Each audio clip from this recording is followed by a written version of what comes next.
আসসালামু আলাইকুম।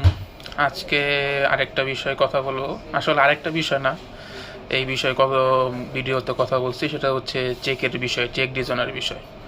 তো গত লাস্ট যে ভিডিও সেটাতে হচ্ছে আমরা যে চেক গ্রহীতা বা চেকের মামলায় যে বাদী হয় তার রেমেডি সম্পর্কে কথা বলছি। কিন্তু এখানে মুদ্রার উল্টো দিকেও আছে, সেটা হচ্ছে যে আসামি পক্ষ বা চেক দিছে তার প্রতিকার কি হবে। কারণ একটা মামলায় বাদী এবং আসামি বা বাদী এবং বিবাদী দুই পক্ষই থাকে। সেই ক্ষেত্রে অপর পক্ষ যে আসামি পক্ষ তারও কিছু প্রতিকার বা তারও কিছু অধিকার আমাদের আছে, আইনে বলা আছে। এখন মূলত মামলায় ঢোকার আগে আমি কিছু প্রিভেন্টিভ মেজার্স নিয়ে কথা বলবো।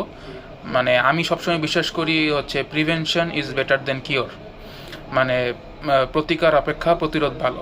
আপনি একটা মামলা হয়ে যাওয়ার পরে তারপরে আপনি 2-3 বছর কোর্টে ঘুরলেন, মামলায় খালাস পেলেন, তার থেকে ভালো মামলাটা যাতে না হয় সেটার ক্ষেত্রে একটা প্রিভেনশন নেওয়া।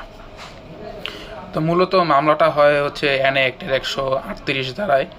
সেই ক্ষেত্রে এই মামলা হওয়ার জন্য কিছু উপাদান থাকে, এলিমেন্ট থাকে।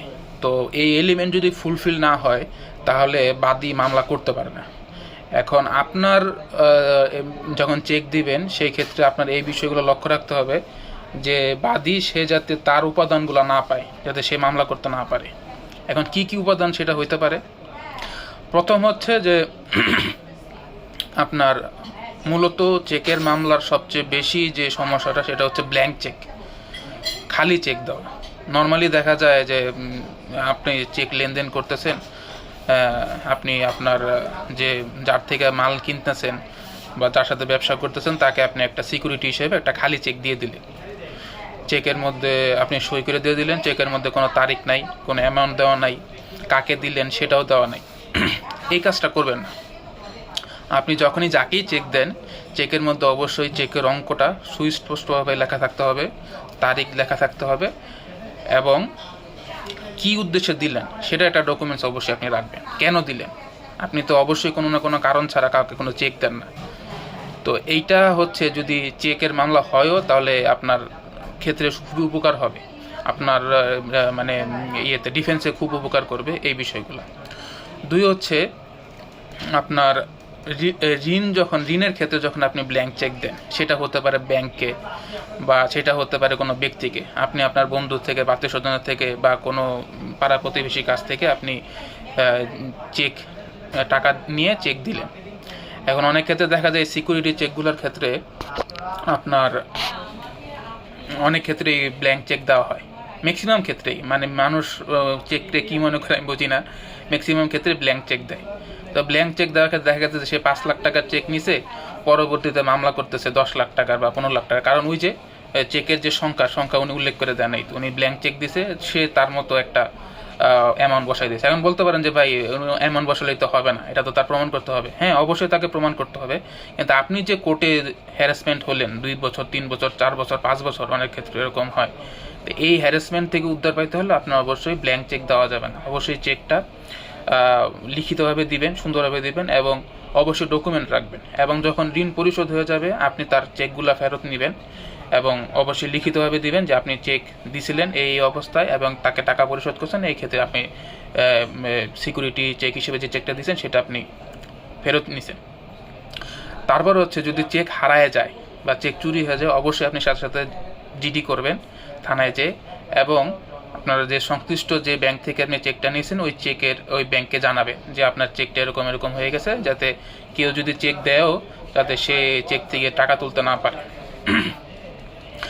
আর যদি এরকম হয় যে আপনার চেক দিয়ে কোনো অপব্যবহারের সুযোগ থাকে, যে কেউ আপনার চেক নিয়ে গেছে, আপনি বুঝতে পারতেছেন যে উনি এটা দিয়ে কোনো মানে কোনো সমস্যা আপনার জন্য করতে পারে, সেক্ষেত্রে অবশ্যই আপনি আইনজীবীর শরণাপন্ন হবেন এবং সেই অনুযায়ী কাজ করবেন। আচ্ছা, এই হলো চেকের প্রিভেন্টিভ মেজার্স। আপনি চেক নেওয়ার আগে আপনি কি কি করতে পারেন। যত চেক দিবেন না, এটা হচ্ছে মূল কথা। আর মামলা যখন হয়ে যাওয়ার পরে কি হয় যে আপনি মামলা কিন্তু সরাসরি হয় না, প্রথমে আপনার কাছে একটা লিগ্যাল নোটিশ আসে। তো নর্মালি যেটা হয় যে ম্যাক্সিমাম লোকই এই লিগ্যাল নোটিসের কোনো উত্তর দেয় না। তারা মনে করে লিগ্যাল নোটিস আসছে এটা কোনো বিষয় না। এটা অবশ্যই বিষয় চেকের মামলার ক্ষেত্রে, কারণ এটা হচ্ছে আপনার মামলা শুরুর প্রথম ধাপ। আপনার এগেনস্টে মামলা হবে, এটার মোটামুটি শুরু হয়ে গেছে। তো আপনি যদি আসলেই তার কাছ থেকে টাকা নিয়ে থাকেন বা তাকে চেক দিয়ে থাকেন, আপনার উচিত হবে যে যেহেতু উনি লিগ্যাল নোটিস পাঠাইছে, ওনাকে ওনার টাকাটা ফেরত দিয়ে দাও যদি আপনার আর্থিক অবস্থা ভালো থাকে। যদি এরকম হয় যে আপনার অবস্থা ভালো না, অথবা আপনি তাকে চেক দেন নাই, সে কোনো পন্থা অবলম্বন করে আপনার কাছ থেকে চেক নিয়ে গেছে, সেই ক্ষেত্রে অবশ্যই আপনি তাকে একটা লিগ্যাল নোটিসে উত্তর দেবেন আপনার আইনজীবীর মাধ্যমে, এবং সেখানে আপনি আপনার বিষয়গুলো উল্লেখ করবেন যে আপনি তার কাছ থেকে টাকা নিয়েছিলেন, টাকা পরিশোধ করে দিয়েছেন, বা আপনি যে তাকে চেক দেন না, এই বিষয়গুলো উল্লেখ করবেন।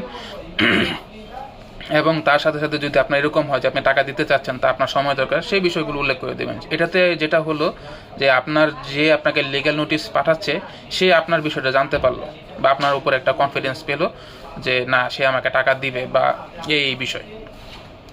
এরপরে যদি সে মামলা করে থাকে, তাহলে কোর্ট থেকে নর্মালি সরাসরি ওয়ারেন্ট দিবে না, আপনাকে সমন দিবে।